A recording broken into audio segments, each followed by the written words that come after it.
Hello, vinyl community and anyone else watching this. How are you all doing? I hope you're all well. I decided to make a video. I had some time for the first time in a couple of months today, and I went to my quote unquote local record store, and I found a few things. I found quite a few things, actually, including a lot of odd imports. Nothing of, like, amazing value or anything, but just stuff I don't see anyway, and a few things I didn't even know existed. So I thought I would do a recent finds video. But before I get there, I have gotten 2 or 3 things before I went to the record store via the mail and whatever, so I thought I'd show those first. This first one I can only show you quickly, and then the bottom of the cover I can show you quickly. Look, here you go, there it is. Alright, that's about all I can do there. And there it is. It's Lee Hazelwood, the LHI years, 1968 to 71, when he was on LHI Records. If you buy this, I got this used. If you buy it new, it comes with a banner on the bottom, so I could show the cover. I'd show the back cover. Not much to see there, and I can show there's a gatefold. There's Mr. Hazelwood there, and this has stuff he did with, I know, and Margaret's on it. Nina Lizelle, I don't know who she is. I was wondering if Susie Jane Holcomb is on this as well. Just some of his solo stuff. So there you go. Lee Hazelwood, the LHI years. This, Flipside CT, love these guys. And so, this was an amazing deal. This is the Jim Jones review. The Savage Heart. I don't know where this falls in their catalog, and to be honest, I'm not head over heels with it. I've only played it once, but I liked it. Just nothing particularly grabbed me my first time through, but I will give it many more listens. These guys do punk blues, and check out Flipside's channel. And his review of this is, well, he did the album before this, I think, but I found this on eBay, and I think it was a buy it now, and I think they forgot a digit, because I paid $3.22 shipping and $4.65 for this new sealed album that came out in 2013, I think it says 2013, 14, or 15. I can't read it, but it's a new record, and I got it shipped for like $7. So here's an inner sleeve. I'm not going to show the inner sleeves on everything. They're a cool band. I like them. Like I said, just nothing grabbed me that much. I'll show you the label, but new record labels are kind of boring. There you go, the Jim Jones review. And I do like it, Steve, yeah. I'm not in love with it yet, but I may be one day. Haven't opened this yet, but I had to get it. Courtney Barnett's new one, her second album. Sometimes I sit and think, and sometimes I just sit. Actually, it's her debut album, because the first album was 2 EPs. I splurged for the 2-record set on yellow vinyl. You can get this pressed on 1 record on black, but it's going to sound way better on 2 records, and the yellow vinyl will just be cool. So the new Courtney Barnett, as I said, I have not heard it yet. It just came. So a couple more here.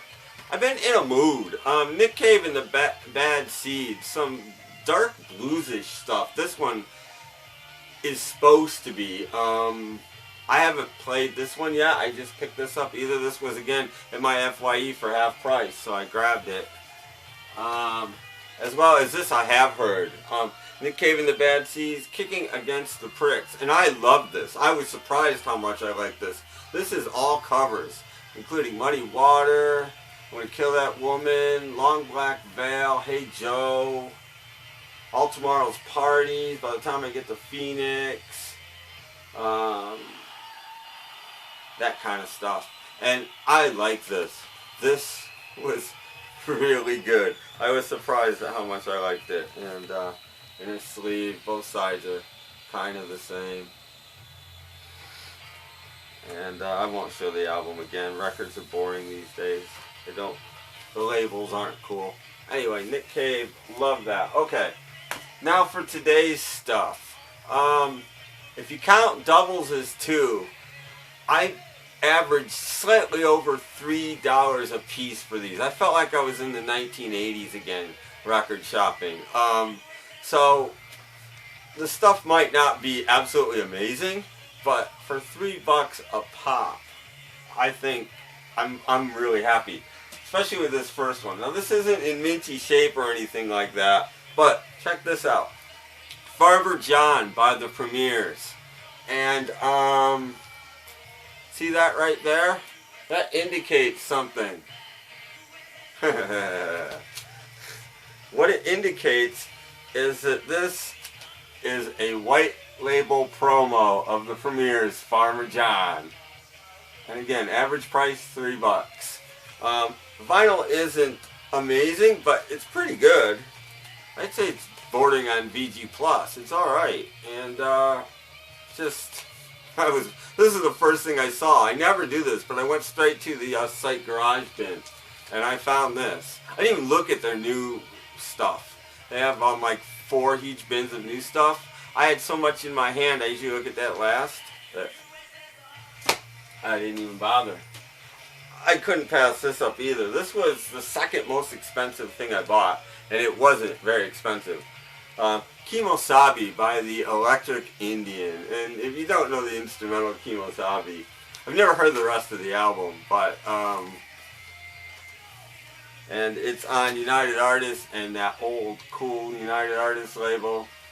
And this thing is in pretty nice shape, and I'm very happy. I can't wait to hear the rest of the record, to be honest. Pick this up just because you should have it, and it's cheap. The Birds, Volume 1, the singles. This takes you up to about 67, and they should be the mono mixes. And this is still in shrink. So there's your track listing, as if you couldn't get it from the front. Anyway, I was pretty happy to get that standard Columbia label. This was just weird enough and cheap enough that I had to get it. The Beach Boys, High Water. It's a 2-record set. It's on Pickwick, that silver Pickwick label. But check out these weird songs. Papa Oomau Mau, The Monster Mash, Long Tall Texan, along with some hits. So, it's got a gatefold, but it's not all that exciting. And it's that, you know, late 60s, early 70s silver Pickwick label. And I don't know, it was cheap, so I grabbed it. Speaking of Pickwick, I haven't seen this in years on vinyl. Warren Zevon, his first album, Wanted Dead or Alive. This was after he left Lyman Sybil and before he really started his solo career. This album is got some good stuff on it and some of it's eh. But again, it was really cheap, and this is a little later Pickwick label. That one. And again, I couldn't pass it up. The Rubinoos, I believe their first LP on Berserkly Records. It has a little water damage on the bottom. But again, it was cheap enough, and I never see these guys. And they were one of Jonathan Richman's label mates on the Berserkly label. So, pick that up. This was so cheap I had to get it. I've been on a Sonny and Cher kick lately. This was a record club only issue. And I've been looking on here and I can't tell if it's stereo or mono, and I haven't played it yet. I think that the label it's on is the mono label. I think this Adco was, no, this is the stereo actually. It's the blue one that's the mono, isn't it? I think this is a stereo copy of this, which is fine because my other greatest hits is mono. And it's not in amazing shape, but it's pretty nice. 3 of the 4 records are actually really nice. So, and it was only a couple of bucks.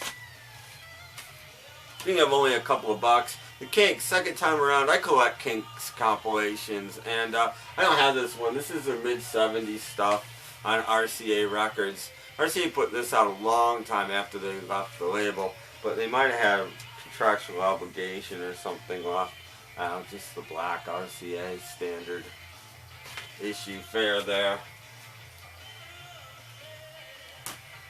And this 20th anniversary of the Kinks, probably not legitimate. There are tons of these weird songs on this, mostly from their first couple of albums, with a couple from a little bit later. I don't know if you can see the set list there or not. Just, again, picked it up really cheap, don't have it, collect Kinks comps. There you go. Now I mentioned, I found a lot of imports. I did. Now the imports start. The Kinks, Candy from Mr. Dandy. This is a 10-inch. I've never seen this before. I have no idea when it came out, what it is. There's your song list. There's 8 tracks on it. It's on Pi Records. There's a British import. There you go. The typical Pi, probably 70s label. Maybe 80s. Who knows? But Kinks, Candy from Mr. Dandy. I was really happy to find that. This I forgot to buy the last time I was there, and I couldn't believe it was still there. The Babies. I believe this is their first album, and this is a UK copy. I don't know any of the songs on this. I'm not a big Babies fan, but I wanted to hear what they sounded like early on. And it's on NEMS Records. I don't know if you can see that. So, wow, this was just, again, nothing here was expensive. I'll tell you when I get to the most expensive record, and that was under 10 bucks. I'm not there yet. Again, never saw this before. This is German. Actually, this is from Uruguay, excuse me. The Bee Gees' Best on Carousel Records. Has just mostly hits, but a lot of stuff from the first couple of albums on here. And it stops at about 68, I think. So, interesting comp. Again, 2-record set.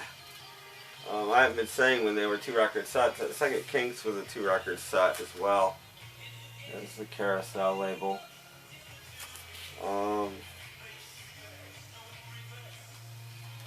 Just, I've never seen this before, and it's in nice shape, and again, it was only a couple of bucks. All of these were only a couple of bucks. Eric Clapton's first solo record, Eric Clapton. This is a British copy. Again, really, really happy to find this. It's in really nice shape. Probably a 70s or maybe even an 80s pressing on Polydor Records. I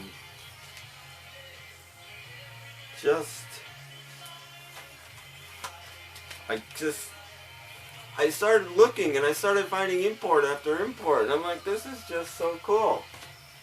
So was it Donald Rocks, I think? Show us your imports. I'm showing you my imports, Donald.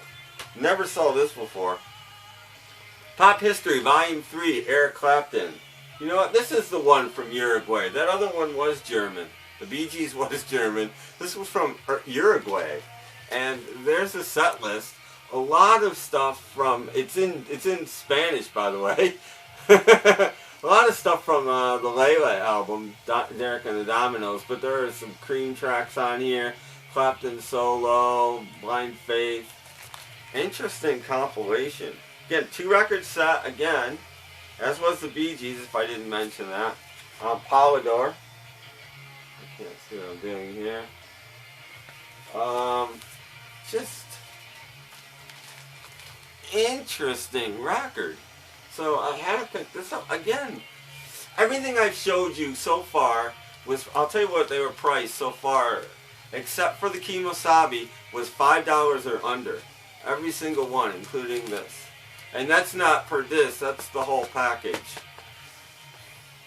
This was the most expensive thing I bought, and this was under 10. Donovan, it's just called Donovan. It's a 2-record set, greatest hits on Pi Records. Don't know when this is put out, never seen it before, never heard of it, but it's got mostly early stuff. But it's an interesting Pi label, and it is it's French actually. This album was pressed in France, and there's the track listing there.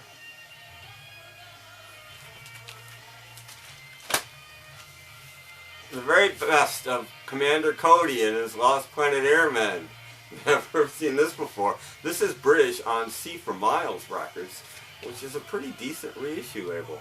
It's got a lot of tracks on it, and pretty cool record. Again, 5 or under, all of these. And if you add it all up, plus he gave me a discount at the end, like he usually does. So, all told, Peter Gabriel, his second LP, a German copy, and a true German copy, is everything in here on it is in German. I don't know if you'll be able to see that or not, but German. Everything on it. The cover's not perfect. It's really thin and a little bit beat up, but the record's nice, and it is on Charisma Records. So again, priced at $5 or under. Awesome. This I've never seen. Golden Hits by the Small Faces. My favorite Small Faces song isn't on here. What you gonna do about it? But I have a couple other comps and it is on. And the main reason I bought this, there's your track listing. This is a British pressing. It's on Aston Records. The reason I bought it is not only is it still in shrink, it's sealed. Never been played, and it was $5 or under. So pretty cool there. Paul Revere and the Raiders, Kicks. This is another British album on Edsel Records, a greatest hits comp. There's your track listings. Back cover. It even comes with a little booklet to show you other Edsel records. And there's your Edsel label. And one more, 2-record set. I was going to show the label, I won't. Just called The Monkeys. This is British. It's a 2-record set. Whole lot of songs on here. First record has 8 per side. Second record has 7 per side. There's the set list. Definitely this is their version of That Was Then, This Is Now, maybe. This thing is minty. It's on British Arista Records label. The black Arista. You guys all know what it looks like, so I won't bother showing you. 2-record set. Well, you know, I will, because it's got a gatefold too.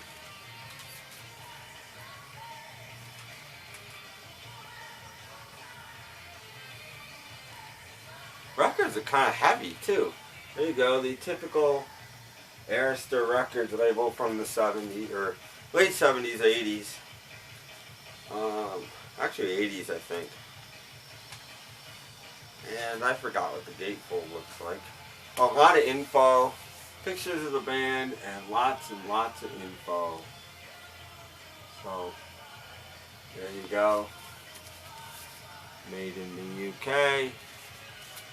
Again, under $5 or under for this whole thing. So you figure it out.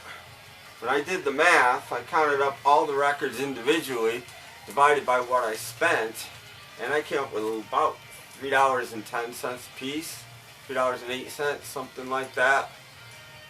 I think pretty good, and some pretty odd stuff. I know it's not up everybody's alley, but me as a guy that does a podcast and is always looking for better sound, I'm pretty pleased with that. So that's my recent finds. Playing behind me, I'll show this really quick, is this. It's Paul McCartney, the Mac Attack. It's from the Nebworth show, 6/30/1990. And it's a little precursor to the next video, or I'm probably going to have to break it up into 2 videos I'm going to be doing, which is a request from a VC member who I'm sure you guys all know, SMF Captain Howdy. John, you asked me to show my Paul McCartney records, because I never have. I think it's boring, but that'll be my next video. I'll be showing my Paul McCartney records, well, my next 2 videos, because there's a lot. So be looking forward to that. Once again, thanks for watching. Check out my podcast, snapcracklepop.podomatic.com. Comment, like, subscribe, do all that happy stuff. And I'll catch you next time showing a whole crapload of Paul McCartney records. Bye, guys.